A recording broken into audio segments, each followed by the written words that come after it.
The second fallacy. They claim that they see in the Qur'an's style an effigy of man behind the speaker by reason of its mentioning insignificant things and commonplace matters in the manner of human discussions.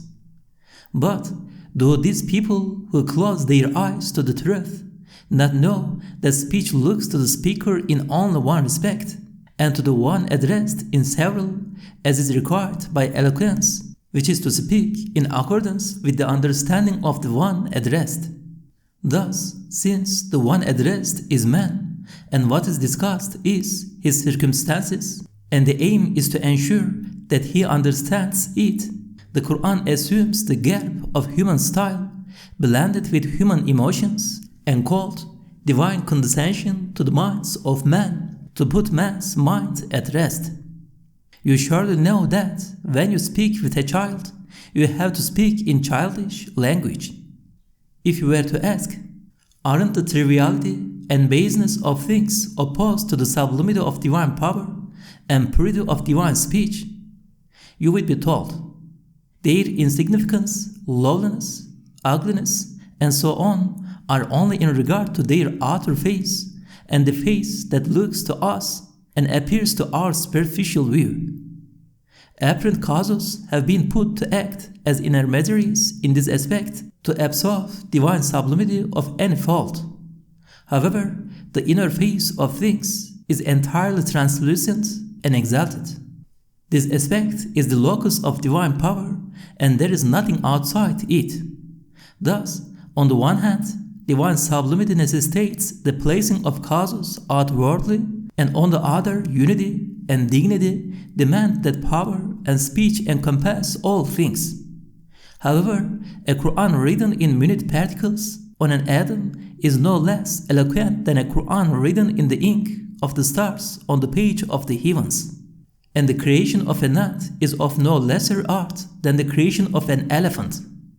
Thus, divine speech is the same as divine power. If you were to ask, what then does the apparent insignificance refer to in these parables?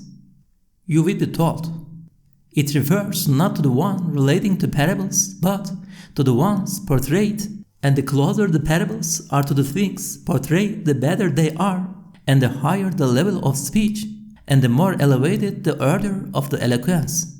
Surely you know that if a king gives his shepherd some suitable clothes, and throws a dog an appetizing bone, and so on, it cannot be said that what he has done is an innovation that is out of place. It would be said, rather, that he had done the best possible by giving each what was appropriate. So, however insignificant the thing portrayed, its representation is similarly insignificant, and however great it is, its representation is thus. Since idols are the very least of things, Allah sets gnats to pasture them. And since worship of them is the most worthless of things, Allah portrays it as a spider's web. The third fallacy. They ask, what need is there for such parables which infer that the Qur'an is incapable of setting forth reality? The answer. Since the purpose of the Qur'an's revelation is to guide the masses, and they are ordinary people, and ordinary people cannot understand sheer truths and abstract ideas stripped of their imaginings. In His grace and beneficence, Allah the Most High clothed the truths in the garments of things familiar to them to make them more palatable. You have seen this in the discussion about the allegorical verses in verse 23. The positioning and relationships of the verses phrases. The phrase, behold, Allah does not disdain to propound a parable of a gnat, or of something even less than that, refutes and rejects their string of objections. It is as though they are asking, what is the reason Allah the Most High speaks with men and reproaches them and complains about them? For it is a sign that they too have the power to act in the world, especially if his speech resembles the conversations people hold among themselves. doesn't it infer it is human speech? And especially if man's image is apparent behind the speech, and especially if he speaks in the form of allegories and parables, for this infers the inability to depict reality, and especially if the parables are commonplace, for this is a sign that the speaker's mind is limited, and especially if they depict trifling things, for this indicates the speaker's frivolity, and especially if they are things that do not have to be mentioned and it would be better to avoid, and especially if some are things self-respecting people would not stoop to speak of, and especially if the speaker is someone grand and important. So the Quran replies and demolishes this chain from beginning to end with a single blow. It declares, Allah does not disdain. For the inner face of things is not contrary to His grandeur and glory, and He neglects or omits nothing. Godhead necessitates this. Hence, He portrays insignificant things to express insignificant meanings, for wisdom and true eloquence necessitate this. And hence, He propounds commonplace parables since they are conducive to education and guidance. And hence, He depicts truths by means of parables since this is necessitated by divine grace and condescension. And hence, He chooses to speak in the manner of human conversation since this is necessitated by domesticity and instruction. And hence, He speaks with the people since this is demanded by wisdom and the order of things. In short, when Allah, the Most High, deposited the faculty of will in man and made him the source of the world of actions, He sent His word in order to set that world in order. The positioning with respect to the preceding phrase of the phrase, now as for those who have attained to faith, they know that it is the truth from their Lord and Sustainer. With this phrase, the Quran points out the way to prove the statement made by the previous one. It alludes to the way to repulse ungrounded fears. That is, whoever looks with the light of belief and from the point of view of Allah the Most High and His power, bearing in mind His wisdom, grace, and domesticity, will know that this is the parables are true and in conformity with eloquence. But the person who looks from the depths of his soul and from the point of view of contingent beings is bound to attract delusions. This resembles two people who went up hill and down dale till they encountered a number of streams. One of them continued uphill and came to the spring. He tasted the water and found it clear and fresh. He then descended, and whenever he came across a small piece of water from the tributaries of the streams, he knew it to be good, though this was on the slightest evidence, and no delusions could mislead him, however powerful. The other man, however, went downhill and sought the water from the tributaries. He did not climb to or see the spring, and therefore needed strong evidence so as to know from the small amounts of water he encountered whether or not each bit was good. The least suspicion cast him into doubt. Or it resembles two people between whom is a mirror. One of them looks at the transparent glass and the other at its colored back. In short, when observing the art of the Most High, one has to look from His point of view and noticing His grace and domesticity. This is to look with the light of belief, while delusions, even the most powerful of them, become flimsier than a spider's web. But if one looks at divine art from the point of view of contingent beings, with the narrow view of a customer, frail delusions will grow powerful in his sight, and the truth will be hidden from him, just like a gnat's wing may prevent the eye seeing Mount Judy. The positioning of the phrase, whereas those who reject faith, having pointed out the way to understand the wisdom in the parables, which is to look with the light of belief from the point of view of the necessary extent, it explains here the opposite way, which is the source of delusions and distractions. This is because it looks from the side of the soul through the darkness of unbelief, which imagines everything to be dark, and with a sickness of the heart that causes even the slightest delusion to become oppressive. Then such a person strays from the path of truth, then he vacillates, then he starts to ask questions, and then he denies. So concisely and elusively indicating the disbeliever's questioning that smacks of denial, the Qur'an says, what could Allah mean by this parable? Instead of, they do not know, although clearly this would have corresponded to the they know in the previous phrase. The positioning of the phrase, by it he causes many to go astray, and many he guides aright. This is the answer to the unbeliever's question in the previous phrase. For to be exceedingly concise, it makes the result of the parable, that is, guidance and misguidance, the ultimate reason for it, that is, guidance and misguidance are not the underlying reason for the parable. Its purpose is to admonish and offer guidance to the people, and they are asking, why is it like that? Why isn't its miraculousness obvious? Why doesn't it have to be Allah's word? Why does it provide the opportunity for doubts and delusion through these parables? So the Qur'an dispels all these questions, saying, by it he causes many to go astray, and many he guides aright. This is because the Qur'an increases in light those who ponder over the parables in the light of belief, while it increases in darkness those who ponder over them in the darkness of disbelief, with a view to criticizing them.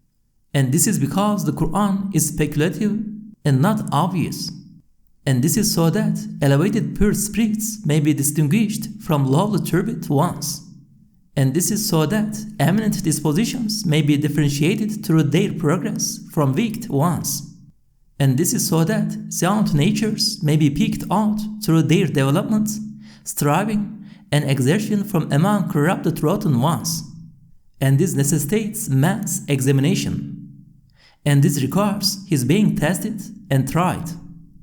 And this demands his accountability due to the obligations laid on him to perfect him and his happiness. How concisely the Qur'an replies.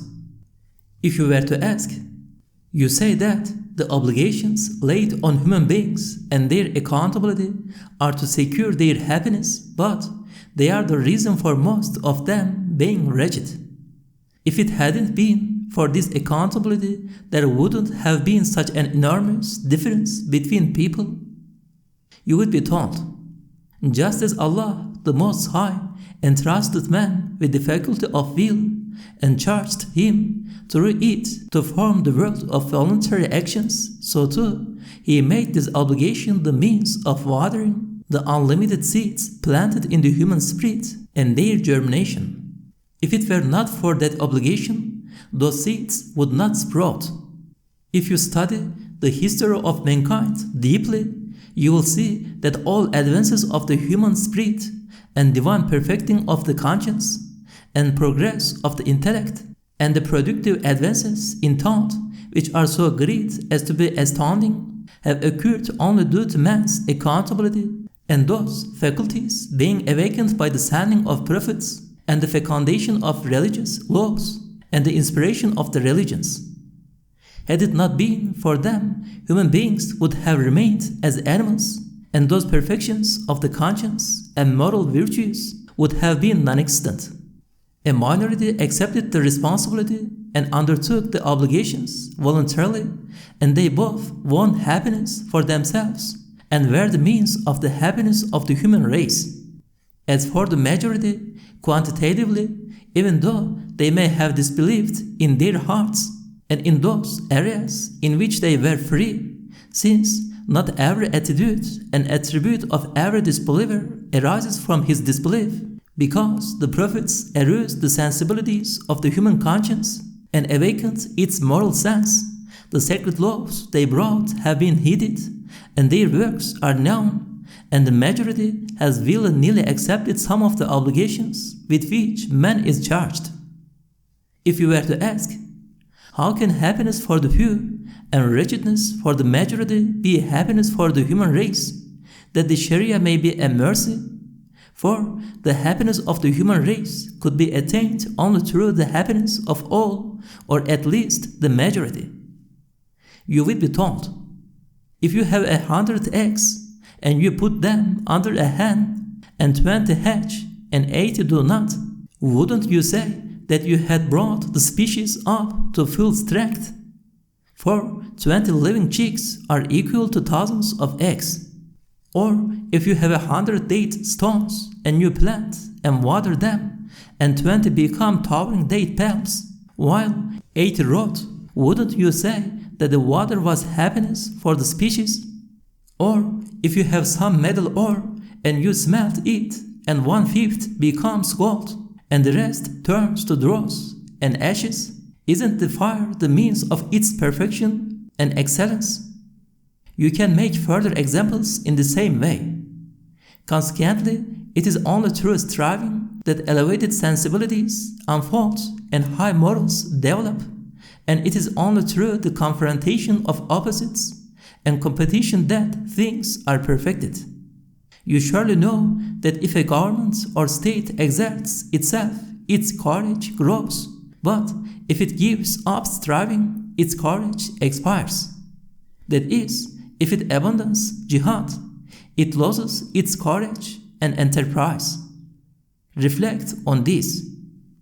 Now, the positioning of the phrase, but none does he cause thereby to go astray, save those who forsake the path. Because of the vagueness of the previous phrase, he causes many to go astray. This one alerts the listener's mind, and perturbed, he asks, who are these people who go astray?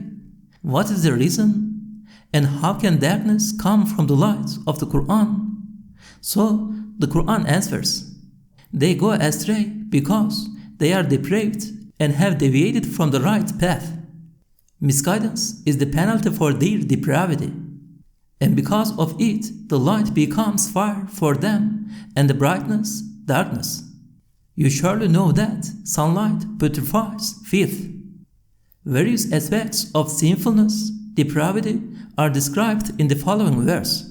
Who break Allah's covenant after it has been ratified, and cut asunder what Allah has bidden to be joined, and spread corruption on earth. This elucidates and spells out what depravity consists of, for it's the renunciation of truth and to exceed the limits and quit the hard shell of right guidance.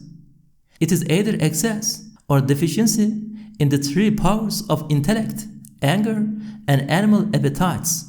And excess and deficiency lead to rebellion in the face of the evidences that are like the divine covenants in creation. They also lead to sickness in personal life.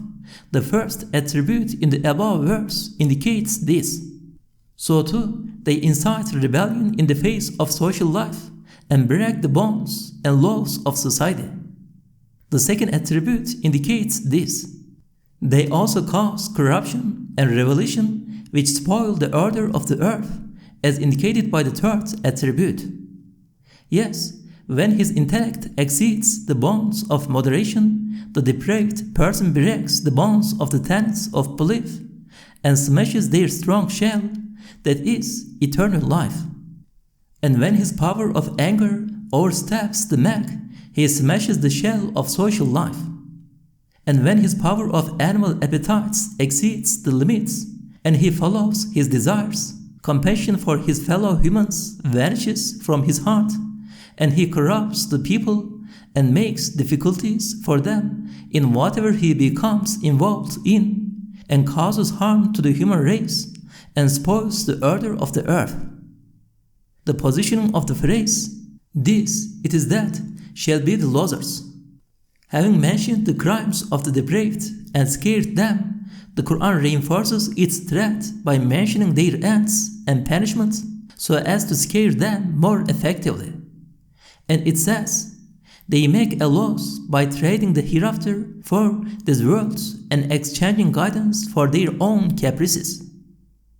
Now, let's begin analyzing the positioning and relationships of the phrases parts. Consider this. The verses and their phrases and parts resemble the hands of a clock that show the seconds, the minutes, and the hours. If one proves one thing, another corroborates it to its own extent, and the other assists it as far as it can. Similarly, if this one wants something, that one helps, and the other aids it in such a way that it recalls the following lines. Our phrases are diverse, but your beauty is one, and all of us do point to that beauty. It is by virtue of this mystery that the Qur'an's fluency and its preeminent level and the fineness of its embroideries reach the degree of miraculousness. The parts of the phrase, behold, Allah does not disdain to propound a parable of a nut or of something even less than that. Consider this. The particle, inna, behold, is corroborative, and its purpose is to dispel hesitation and rebut denial. It also indicates the succession of vacillating mentioned previously. The word Allah is used to alert the listener's mind against the error of making the comparison mentioned above. The choice of does not disdain, rather than does not desist or refrain from, although shame, which is a restriction of the self, is impossible in reference to the Most High, and it is futile to negate the impossible, indicates that, since such things as wisdom, eloquence, and so on necessitate a fine parable, there is no reason to refrain from propounding one except shame, and since shame is impossible for the Most High, there is absolutely no reason to refrain from propounding one. Thus, it silences the unbelievers most effectively and subtly.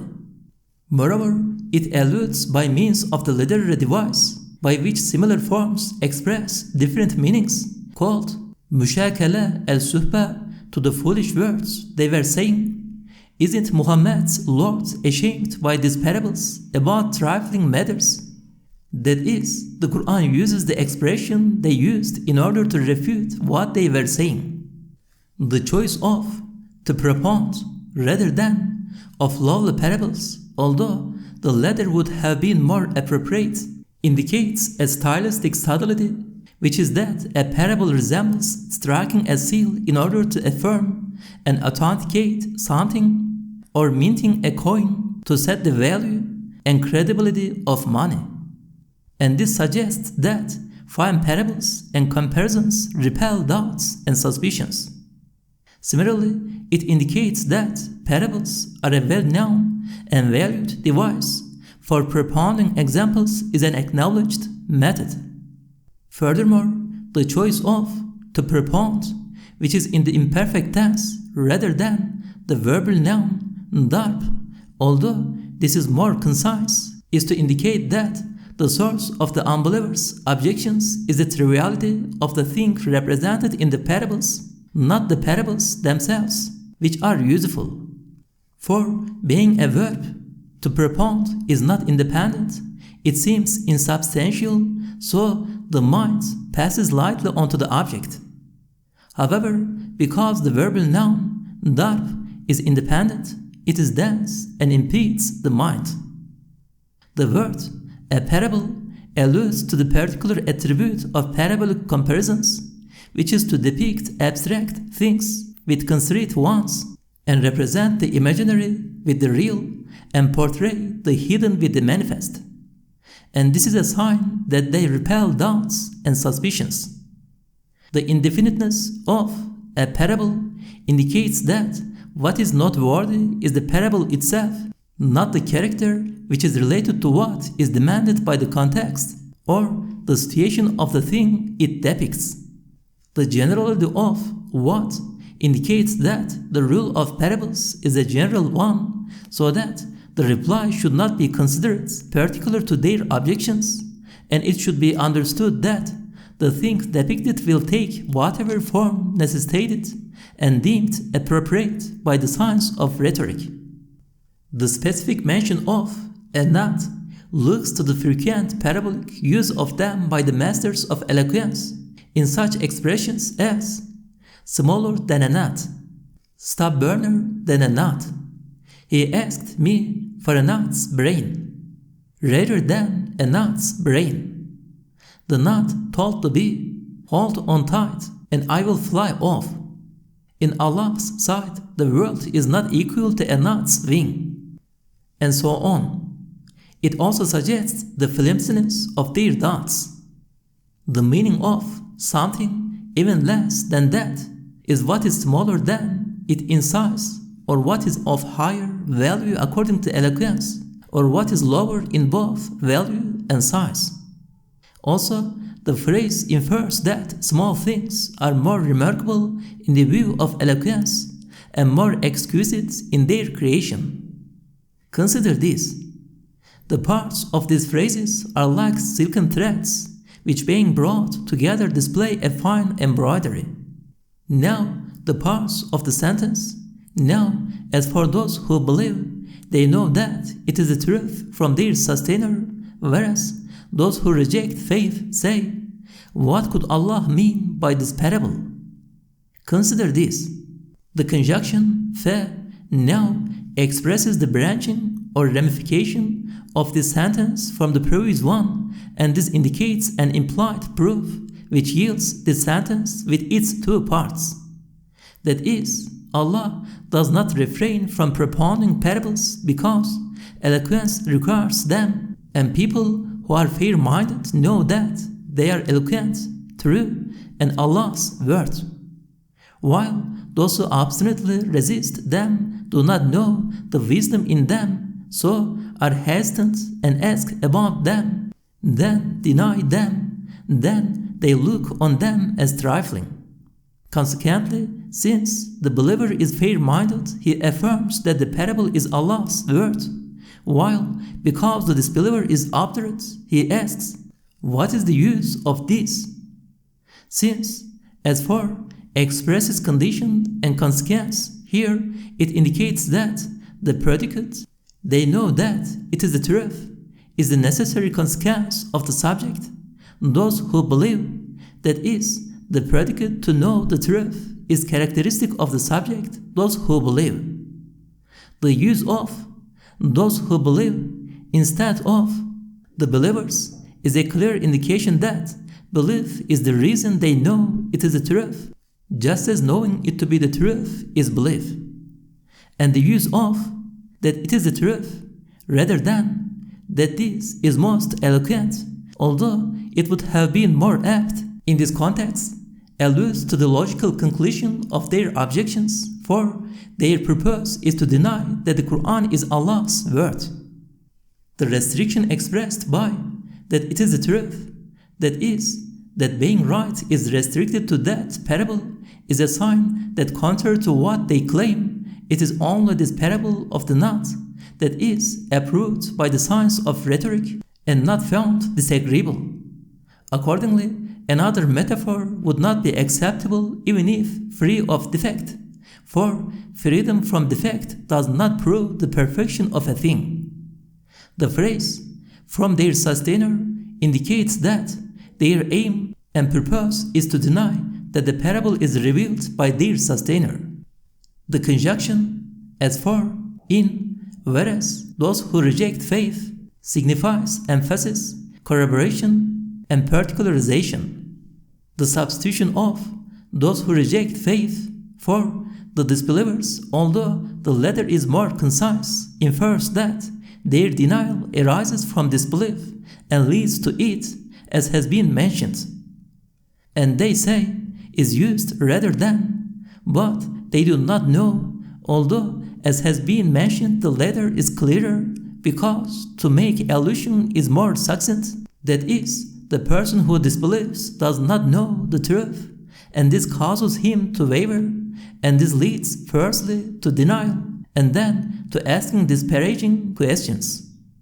Moreover, they say, infers that just as they are themselves misguided, so with their words they lead others astray.